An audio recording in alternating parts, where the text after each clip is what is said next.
In Isaiah chapter 28. Woe to Ephraim!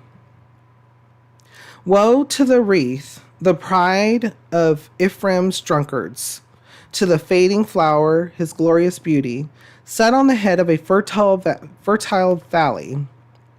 To that city, the pride of those laid low by wine. See, the Lord has one who is powerful and strong. Like a hailstorm and a destructive wind, like a driving rain and a flooding downpour, he will throw it forcefully to the ground. The wreath, the pride of Ephraim's drunkards, will be trampled underfoot. The fading flower, his glorious beauty, set on the head of a fertile valley, will be like a fig ripe before harvest. As soon as someone sees it and takes it in his hand, he swallows it. And that day the Lord Almighty will be a glorious crown, a beautiful wreath from the remnant of his people. He will be a spirit of justice to him who sits in judgment, a source of strength to those who turn back the battle at the gate. And these also stagger from wine and reel from beer. Priests and prophets stagger from beer and are befuddled with wine. They reel from beer. They stagger when seeing visions.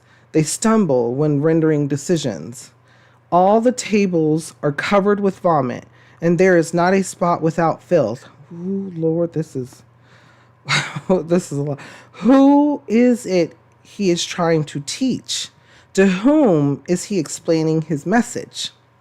To children weaned from their milk, to those just taken from the breasts? For it is do and do, do and do, rule on rule, rule on rule, a little here, a little there. Very well then. With foreign lips and strange tongues, God will speak to this people, to whom he said, "This is the resting place. Let the weary rest. And this is the place of repose." But they would not listen. So then the word of the Lord to them will become, do and do, do and do, rule on rule, rule on rule, a little here, a little there, so that they will go and fall backward, be injured and snared and captured. Therefore hear the word of the Lord, you scoffers, who rule this people in Jerusalem. You boast. We have entered into a covenant with death. With the grave, we have made an agreement. When an overwhelming scourge sweeps by, it cannot touch us, for we have made a lie our refuge and falsehood our hiding place. So this is what the sovereign Lord says. See, I lay a stone in Zion, a tested stone, a precious cornerstone for a sure foundation. The one who trusts will never be dismayed. I will make justice the measuring line and righteousness the plumb line. Hail will sweep away your refuge, the lie, and water will overflow your hiding place. Your covenant with death will be annulled. Your agreement with the grave will not stand. When the overwhelming scourge sweeps by, you will be beaten down by it. As often as it comes, it will carry you away, morning after morning, by day and by night. It will sweep through. The understanding of this message will bring sheer terror. The bed is too short to stretch out on, the blanket too narrow to wrap around you. The Lord will rise up as he did at Mount Perazim. He will rouse himself as in the valley of Gibeon to do his work, his strange work, and perform his task, his alien task. Now stop your mocking, or your chains will become heavier. The Lord Almighty, has told me of the destruction decreed against the whole land. Listen and hear my voice. Pay attention and hear what I say. When a farmer plows for planting, does he plow continually? Does he keep on breaking up and harrowing the soil? When he has leveled the surface, does he not sow caraway and scatter cumin? Does he not plant wheat in its place, barley in its plot, and spelt in its field? His God instructs him and teaches him the right way. Caraway is not threshed with a sledge, nor is a cartwheel rolled over cumin. Caraway is beaten out with a rod, and cumin with a stick. Grain must be ground to make bread, so one does not go on threshing it forever. Though he drives the wheels of his threshing cart over it, his horses do not grind it. All this also comes from the Lord Almighty, wonderful in counsel and magnificent in wisdom. This is a lot. This is a lot. Okay, so oh my goodness. Okay. So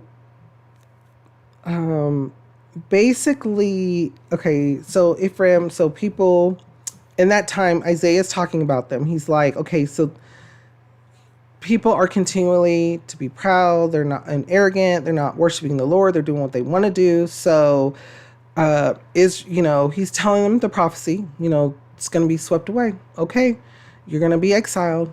You're going to be everybody's going to be exiled. Israel, Judah's going to be exiled. Ephraim's going to be exiled. People think you're mighty now.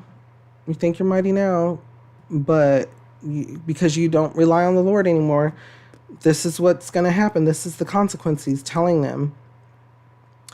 And he's also telling them that unfortunately, okay, so this came up in a previous Bible study too, how it goes back on relying on leadership and stuff. So it's always good to pray for leadership. One thing that as humans do, we don't want to be held responsible for every single thing. We want to be able to depend on something or someone, in particular, to make those tough and hard decisions, to make those decisions that may be difficult to make, may not lead to a good situation, but we may not know it could eventually, or it may just be bad. And so, bringing past to present, we still do this to this day. We have leadership in the family. We have leadership at work. We have leadership in the community, in places of worship, in places of government. And so, however, when the eyes are off the Lord, when the guidance is just not there, right? And we're no longer seeking the Lord's wisdom, but we're just doing what we want to do, well, things may not go as planned, or things may become a disaster. So during this time, even in Israel, going back again, they were having people who were becoming leaders. Even priests were becoming priests at this time that were not of the line of Levi, were not someone who would become a leader. But they were looked upon because they were powerful. Maybe they had the image. I mean, look at Saul. Saul stood out. The first king.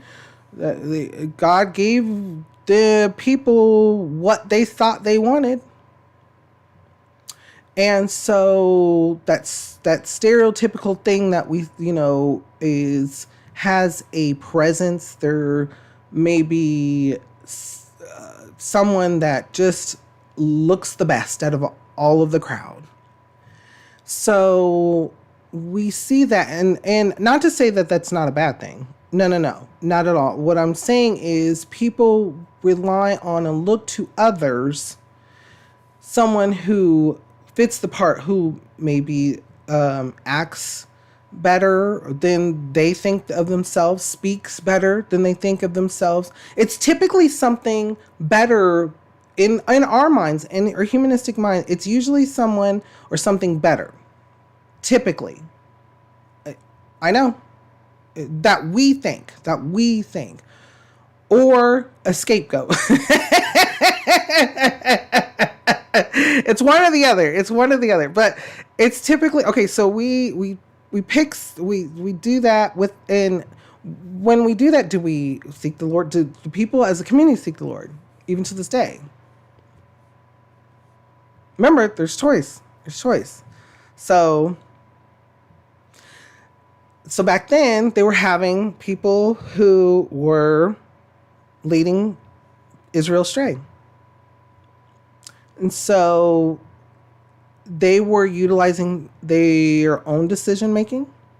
Some were they were saying, hey, yeah, I follow the Lord, but they never seek the Lord ever. Some of them may have not even read the manuscripts at that time. They were just people who maybe were looked at as making good decisions all the time. Like, well, they made this decision and they became wealthy, or they became, it was very wise. So, yeah, they should be in leadership. And so there's different parts to this. One is to pray for leadership, also, and pray for ourselves, of course, absolutely. But also understanding, recognizing that sometimes people get placed in leadership, even to this day, that might not necessarily be a good leader. Think about it. Have you been in some place, a group of friends, family, work, community? So things to also do in situations like that, in situations where you have recognized, or the people have recognized, leadership is not quite right. What do you do? Seek the Lord's guidance. Seek his guidance. Seek his wisdom and guidance in all things. Pray to him. Have him take a moment to pray, to maybe read his word, just giving thoughts out there. And so these people, and that's how they perceive their it talks about how they even perceive the giving out words, giving out demands, giving out leadership skills. It's like, and these also stagger from wine and reel from beer. It's they have power, they have authority, and it's all that they care and like and what. They don't care about the consequences. They don't care about actually helping the people. That love part went out the window because they love them only. They love themselves only. And they may not even love themselves. They just want. They may not love themselves because they want. And they want and want and want. So before I go into the next portion of this, what kind of thoughts or feelings come to your mind when we read over this? How does it make you feel and what does it make you think?